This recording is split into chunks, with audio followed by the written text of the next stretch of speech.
je vais commencer par dire merci à la mairie de Paris. En effet, c'est d'elle qu'a surgi l'idée de cette rencontre. Je la remercie ensuite d'avoir accepté qu'elle ait lieu dans ces locaux.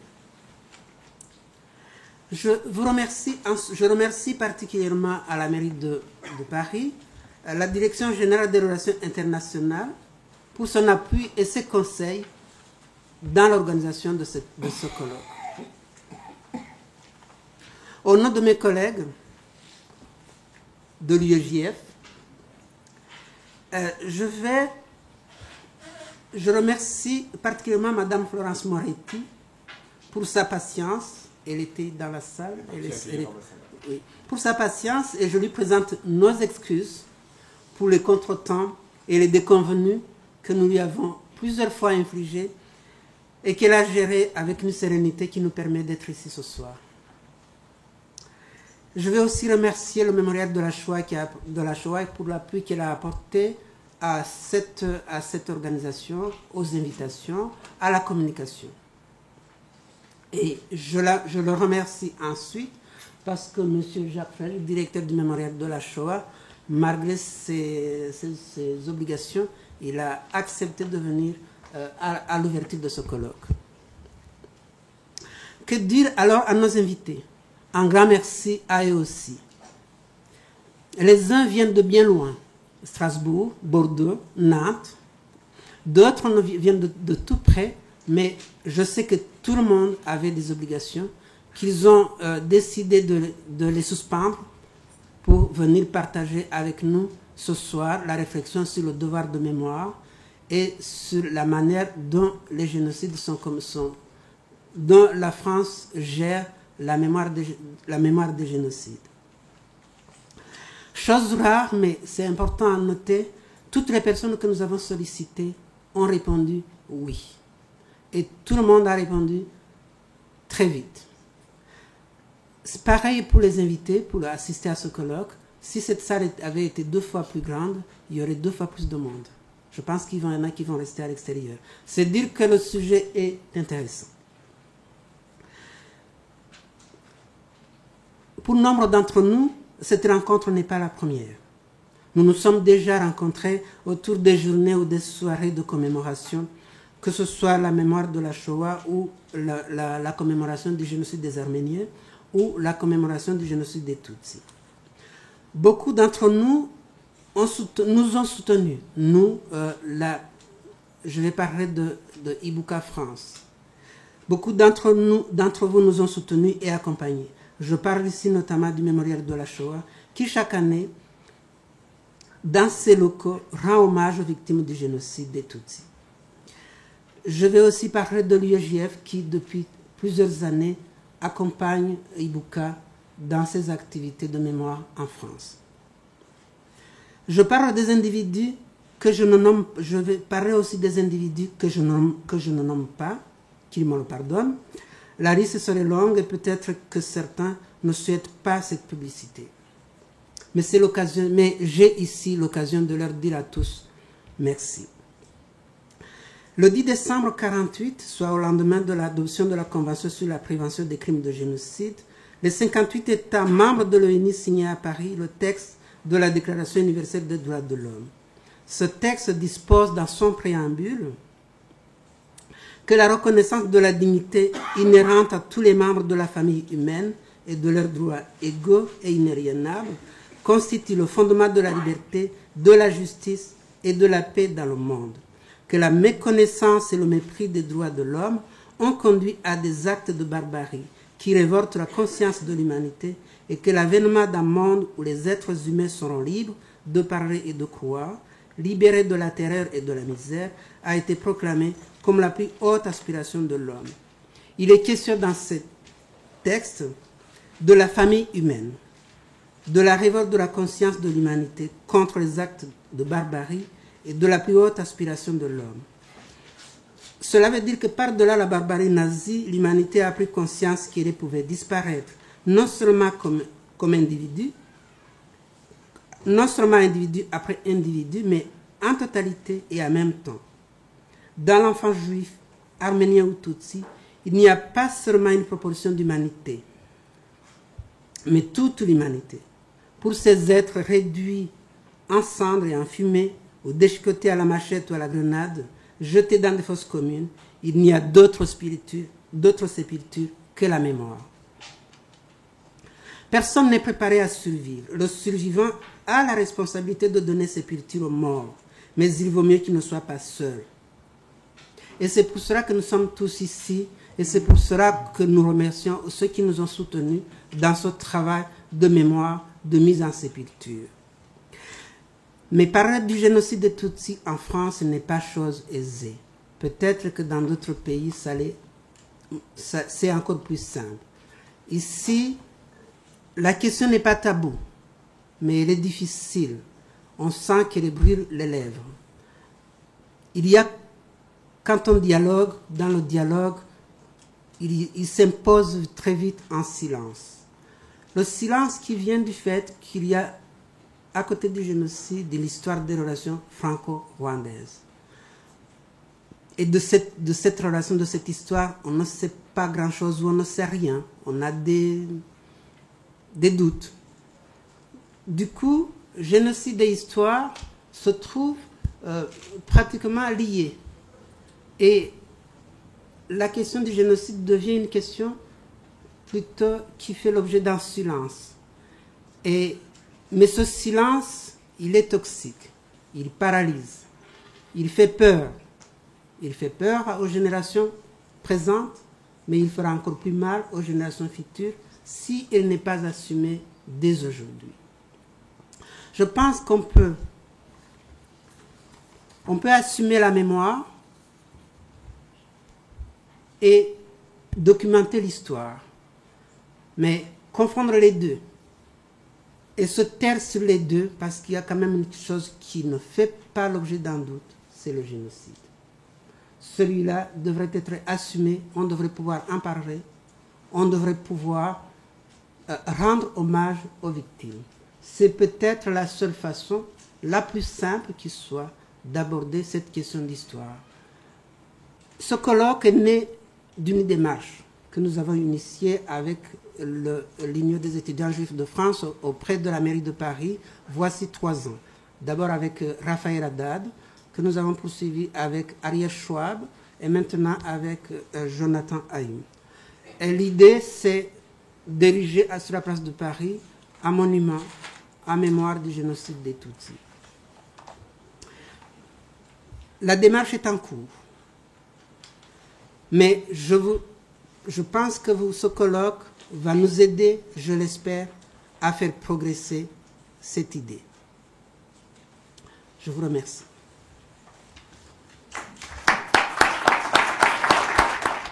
Merci. Juste quelques mots d'accueil, puisque je n'ai pas de prétention scientifique sur les génocides en général et celui des Tutsis en particulier, pour vous dire que nous nous connaissons maintenant depuis effectivement 3 ans, que ce colloque a été difficile à monter, non pas parce que les salles de la ville de Paris étaient toujours pleines, même si elles le sont souvent, parce qu'il fallait effectivement rassembler des volontés et lui donner une ampleur suffisante pour que se lève une partie, non pas des tabous, mais peut-être du silence qui peut exister autour des génocides des Tutsis en France en particulier.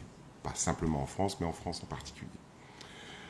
La ville de Paris et son maire Bertrand Delanoë, j'ai l'honneur rare de représenter ici, a, elle, considéré que le XXe siècle a été un siècle dans lequel, d'un côté, les progrès de l'humanité et de l'autre, les génocides ont marqué notre histoire.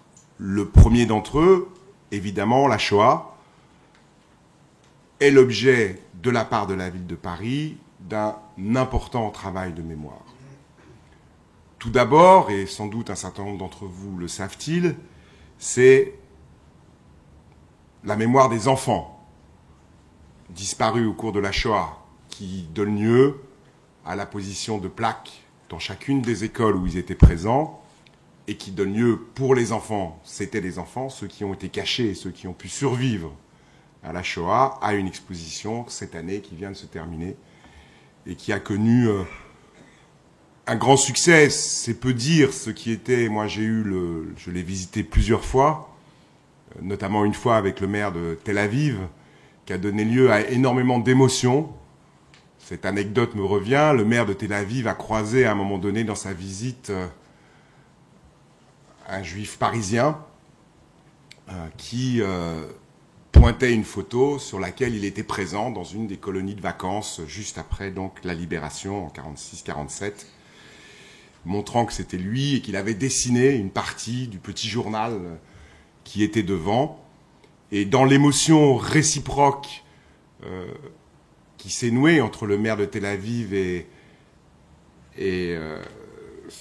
ce Parisien, le Parisien a commencé à lui parler en yiddish, langue que le maire de Tel Aviv ne parle pas, et le maire de Tel Aviv, mais que j'ai pu traduire, puisque je parle, moi, le shvébish dans différentes de ses acceptions, non pas le yiddish, mais d'autres manifestations du shvébish. Et ensuite, le maire de Tel Aviv a répondu en hébreu à ce Parisien qui, lui, ne comprenait pas l'hébreu. Hélas, non, je ne parle pas hébreu. Mais tout d'un coup, évidemment, le moment d'émotion a été extrêmement fort de ces deux personnalités qui se retrouvaient devant ce souvenir. Et c'est bien de ça dont il s'agit. C'est à un moment donné, il faut parler, il faut se souvenir. Il y a des survivants qui ne vivent que parce que nous nous souvenons de ceux qui sont morts avec eux. Bien d'autres choses se font, évidemment, notamment une des choses organisées récemment avec le projet Aladdin, où le maire de Paris, en tant que président des maires francophones, a organisé un voyage important à Auschwitz avec des maires du monde entier qui ont, au cours d'une journée, là aussi extrêmement émouvante, quel que soit le nombre de fois où on se rend à Auschwitz, à chaque fois on est étreint. Et ces lieux-là n'existent pas pour les Tutsis. En tout cas, ils n'existent pas encore à Paris. Et c'est une des choses qui devra sans doute évoluer avec le temps. Mais il y a eu, au-delà de la Shoah, le génocide des Arméniens. Le maire de Paris et le président de la République s'y est lui aussi engagé au cours de sa campagne, vont continuer à œuvrer, comme la France l'avait fait avant d'ailleurs, les élections présidentielles, pour la reconnaissance et la pénalisation de la négation du génocide arménien. Sujet compliqué, comme souvent avec les génocides, parce que celui-ci touche y compris à une géopolitique, une puissance de la Méditerranée qu'est la Turquie, des liens compliqués. La Turquie, comme vous le savez, a plutôt été rejetée aux portes de l'Union européenne depuis maintenant 8-9 ans. Et du coup, son orientation nationale en tant que nation, dans sa zone géographique, peut porter de nouvelles interrogations. Donc le maniement de la mémoire est aussi un maniement du présent avec lequel il faut à la fois avancer sans restriction aucune et avec détermination sur le chemin du devoir de mémoire et à la fois prendre en considération toutes les conséquences que cela peut avoir à un moment donné. Ce sont évidemment les deux génocides auxquels nous pensons le plus souvent. Le génocide arménien, la ville de Paris le commémore tous les 24 mars. Le maire de Paris s'est rendu à Erevan pour une assemblée générale des maires francophones. Et il y aura, soit en 2013, soit en 2014, une exposition sur le génocide arménien dans une des salles de la mairie de Paris. Nous sommes encore en train de discuter laquelle, parce que là c'est assez compliqué. Peut-être sera-ce la même que celle de C'était les enfants. Peut-être pas, c'est une discussion qui a lieu actuellement, pour présenter les traces de ce génocide qui, nous l'appelons le génocide arménien, mais ceux qui se sont un peu penchés sur le sujet savent que ce génocide a touché tous les Arméniens dans l'ensemble du Moyen-Orient, et pas simplement en Turquie ou dans ce qu'est aujourd'hui l'Arménie, mais y compris jusqu'au Liban et dans toute cette partie du monde, avec dans l'ancien Empire ottoman, avec un génocide, avec toute sa violence, toutes ses horreurs, et que là encore, de nombreux descendants cherchent les traces de leurs parents, de leurs oncles, de leurs grands-parents, et se demandent où ils sont enterrés, où une trace de leur passage sur Terre existe encore. Face au génocide de Tutsi, et je passe un peu volontairement sur le génocide cambodgien, qui est lui d'une nature un peu différente, parce que c'est ses propres autorités sur son propre peuple. Il n'a donc pas la même dimension raciale, ethnique que les autres, de négation d'une partie de l'humanité. Il est une violence faite à un peuple par ses propres dirigeants. En ce qui concerne le génocide Tutsi, évidemment, il est beaucoup plus récent, il n'en est pas moins horrible, et l'histoire nous l'a montré, et les images que nous avons pu avoir le montrent. Il y a lieu, en France en particulier, d'entretenir ce devoir de mémoire et de se battre pour celui-là. C'est pour ça que tous les 7 avril, le maire de Paris est soit présent, soit plutôt représenté jusqu'à présent par sa première adjointe ou par son maire adjoint aux affaires internationales ou par le maire du 3e arrondissement, Pierre Heidenbaum, qui est très investi dans ce devoir de mémoire, pour la commémoration du génocide des Tutsis de 1994.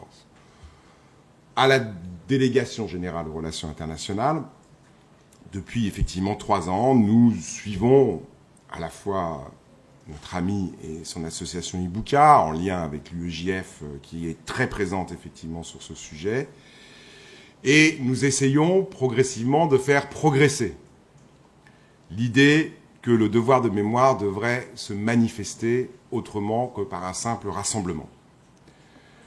Mais vous imaginez bien que les collectivités locales, même si elles sont autonomes de par la Constitution, je le rappelais à un représentant du ministère des Affaires étrangères il n'y a pas très longtemps, il y a quelques heures, quelques minutes, nous sommes aussi dans un cadre national qui fait que nous ne pouvons aller au-delà de la simple marge de manœuvre, tenir des colloques, tenir des réunions, soutenir une association, mais que la décision finale de créer en France un lieu de mémoire permanent du génocide Tutsi revient soit à la représentation parlementaire si elle le décide, soit au gouvernement ou au président de la République, au pouvoir exécutif s'il le souhaite.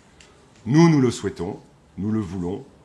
Nous l'avions voulu déjà lorsque Bernard Kouchner était ministre des Affaires étrangères. C'est le premier qui avait initié à un moment donné cette démarche. Elle chemine, c'est tout ce que je peux en dire, et comme il n'y a pas de représentant du ministère pour l'instant, ou des ministères pour l'instant, habilités à parler, nous n'en saurons pas plus ce soir. Elle chemine progressivement, et j'espère que plus rapidement possible, et notamment, nous pouvons tous espérer que pour 2014, pour la commémoration des 20 ans du génocide des Tutsis, la question du lieu de mémoire sera réglée en France. Je vous remercie.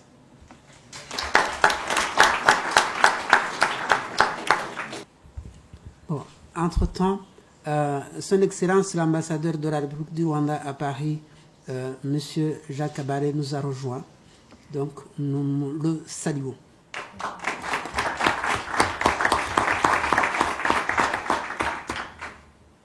Alors bonjour, je me présente moi-même, je suis Jacques Fred, le directeur du Mémorial de la Shoah. Alors, c'est un peu familial ce soir parce qu'on se connaît, enfin on connaît une partie de la salle parce qu'on a l'habitude de se côtoyer dans différents lieux. Quoi qu'il en soit, je voudrais remercier le président d'Ibuka et le président de l'UEJF de m'avoir invité. Je suis venu à la fois en voisin et en ami. Je suis venu aussi parce que je voulais remercier la mairie de Paris d'avoir organisé ce colloque au sein même de la mairie, parce que ça a une signification pour nous tous que cette histoire et cette mémoire sortent des lieux de mémoire dans lesquels ils évoluent aujourd'hui et qu'ils éclatent de manière publique. Et je crois que ce colloque, en tous les cas, peut y participer. Alors, c'est vrai que j'ai devant moi, au premier rang, Charles Baron, et en voyant Charles, j'ai pas pu m'empêcher de penser au cheminement qui amène le mémorial à être aux côtés d'Ibuka aujourd'hui. Je me rappelle qu'en 1994, pour le 10e anniversaire du génocide des Tutsis, nous avions voulu organiser une exposition au mémorial. À l'époque, nous appelions le mémorial du martyr juif inconnu. C'était juste avant qu'on change de nom et qu'on rénove le mémorial. dans le cadre de cette exposition, nous était venue l'idée à l'époque, un peu folle, d'organiser une table ronde entre des rescapés de la Shoah et des rescapés du génocide des Tutsis au Rwanda. Et il y avait Charles Baron et Samuel Pizarre qui étaient là ce soir-là. Et nous, on était, je dois dire, un peu effrayés. On ne savait pas, c'était la première fois que nous, une institution spécialisée sur la Shoah, on osait, entre guillemets, faire une chose pareille. Et en fait, cette soirée, elle a bouleversé complètement l'évolution de notre institution, puisqu'à partir de 2005, nous avons décidé d'intégrer une approche comparatiste au travail de mémoire que nous faisions, au travail de mémoire et d'histoire que nous faisions, à savoir que nous nous sommes rendus compte qu'il y avait des points communs, malheureusement, entre la souffrance des rescapés de la Shoah et des rescapés du génocide des Tutsis. Il y avait des points communs dans le crime, dans la nature du crime, dans l'idéologie, dans la radicalité, dans la négation également du crime.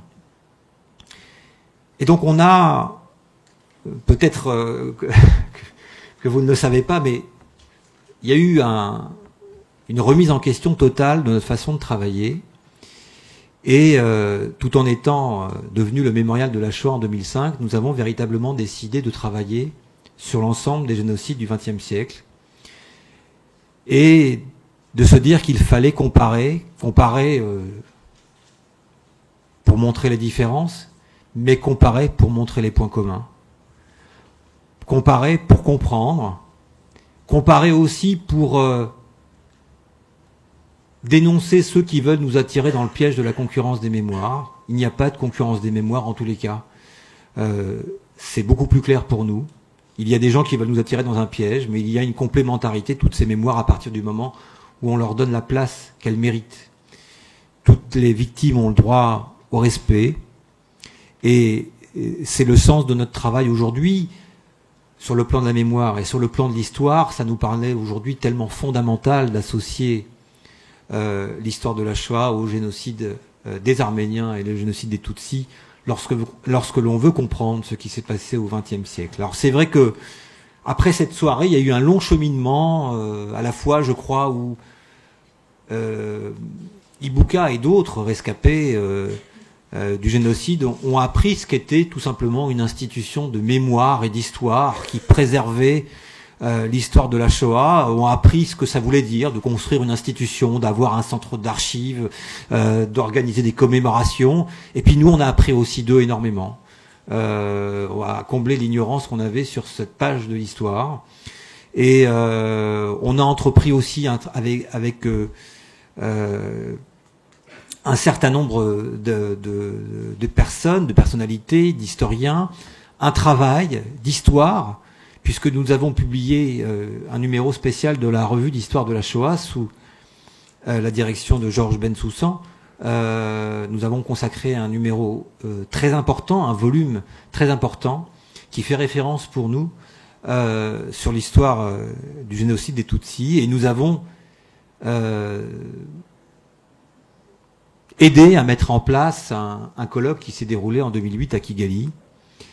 Et je crois que le génocide des Tutsis au Rwanda fait partie maintenant de notre univers, de notre mémoire, de notre enseignement.